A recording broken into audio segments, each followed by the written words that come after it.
یا اللہ 7 years تک فرمایا تمہاری اولاد کنگ ہے، بادشاہ ہے. 7 to 14 فرمایا تمہارا غلام ہے. 14 to 20 فرمایا تمہارا وزیر ہے، ایڈوائزر ہے. کیوں کہا کہ ٹل 7 یہ کنگ ہے؟ مطلب اس کو جب پالو تو ایک بادشاہ کی طرح پالو، کیونکہ 7 سال تک بچے میں عقل نہیں ہوتی. یہ لرننگ کی ایج میں ہوتا ہے، یہ چیزوں کو دیکھتا ہے، بانپتا ہے. اسے آزادی دو 7 years تک، 6 years تک. کیونکہ اگر 7 سال تک اس پہ سختی کرو گے تو یہ چیزوں کو پرکھنا چھوڑ دے گا. بچہ ایک بار پوچھے گا کہ بابا یہ کیا ہے، اب بولو گے یہ چڑیا ہے. دوبارہ پوچھے گا باپ سے یہ کیا ہے، بولے گا یہ چڑیا ہے. تیسری بار پوچھے گا تو باپ کو تو غصہ آ جائے گا. لیکن ماں سے 100 بار بھی پوچھے، ماں بار بار بچے کو جواب دیتی رہتی ہے. فرمایا مرد مظہر جلال خدا ہے، عورت مظہر جمال خدا ہے. یہ اللہ کی صفات کا مظہر ہے. مرد چاہو جلال، غیرت، غصہ مرد میں زیادہ، عورت مظہر جمال پروردگار عالم. تبھی تربیت کی ذمہ داری خدا نے کس کو دی؟ عورت کو دی. مرد کی ذمہ داری رکھی یہ فائنینشیل چیزوں کو مضبوط کرے گا، عورت کی ذمہ داری یہ نسلوں کو کیا کرے گی؟ تربیت کرے گی. علماء فرماتے اگر عباس بنے، یہ کمال ام البنین کا تھا. یہ ماؤں کی گودوں کا اثر ہے جس کی وجہ سے عباس بنے. ہر چیز اہل بیت نے بتائی ہے. کبھی آپ دین کو جب ڈیٹیل سے پڑھیں گے تو یہاں تک بتایا کہ جب سفرے پہ بیٹھو تو کھانا کیسے کھاؤ، بستر پہ جاؤ تو کروٹ کس طرف رکھنی ہے، واش روم جاؤ تو پہلا قدم کیسے رکھنا ہے، بات کرنی ہے تو بات کیسے کرنی ہے. مطلب اللہ یہ چاہتا ہے کہ ہماری پوری زندگی اس طرح سے گزرے جس طرح پروردگار عالم چاہتے ہیں. ہر چیز کی لرننگ پروردگار عالم نے دی ہے. لیکن پھر وہی بات ہے کہ جب تک ہم اپنی عقول کو مضبوط نہیں کریں گے. فرمایا جسم کی غذا یہ کھانا پینا، عقل کی غذا علم ہے. تبھی فرمایا اطلب العلم من المہد الی اللحد، علم حاصل کرو گہوارے سے لے کر قبر تک. دنیا کی یونیورسٹیوں میں ریٹائرمنٹ کی ایج ہوتی ہے، لیکن اسلام میں علم حاصل کرنے کی کوئی ایج اللہ نے نہیں رکھی ہے. تو فرمایا جب تک انسان زندہ ہے علم حاصل کرتا رہے. اب سوال یہ ہے کہ ڈیلی بیسس پر ہم کتنا علم حاصل کرتے ہیں؟ 10 منٹس ہم نالج کو دیتے ہیں، 10 منٹ ہم علم کو دیتے ہیں. سب سے بڑی قیمت، سب سے بڑا خزانہ کیا ہے؟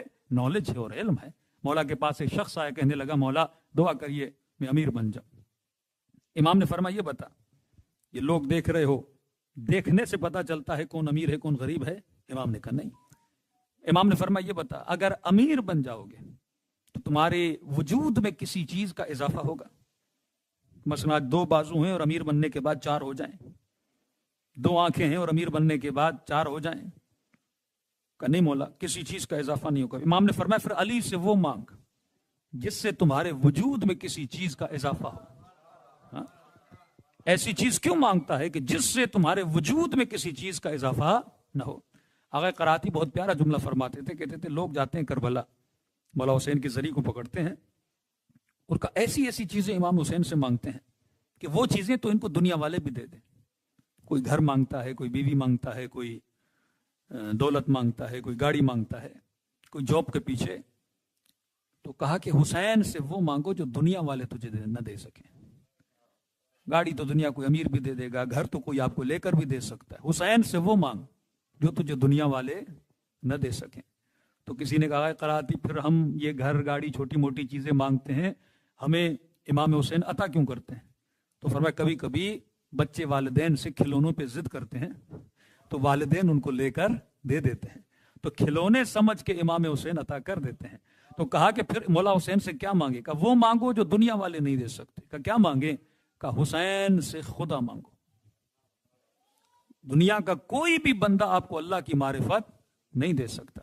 پھر فرمایا جب مصلی عبادت پر جاؤ تو اللہ سے حسین مانگو، کیونکہ دنیا کی کوئی طاقت تجھے حسین نہیں دے سکتی. حسین سے خدا مانگو اور خدا سے حسین ابن علی مانگو. تو جس انسان کی عقل جتنی بلند ہے وہ انسان وہ ڈیمانڈ کرتا ہے اللہ کے دروازے سے اور مصلی سے.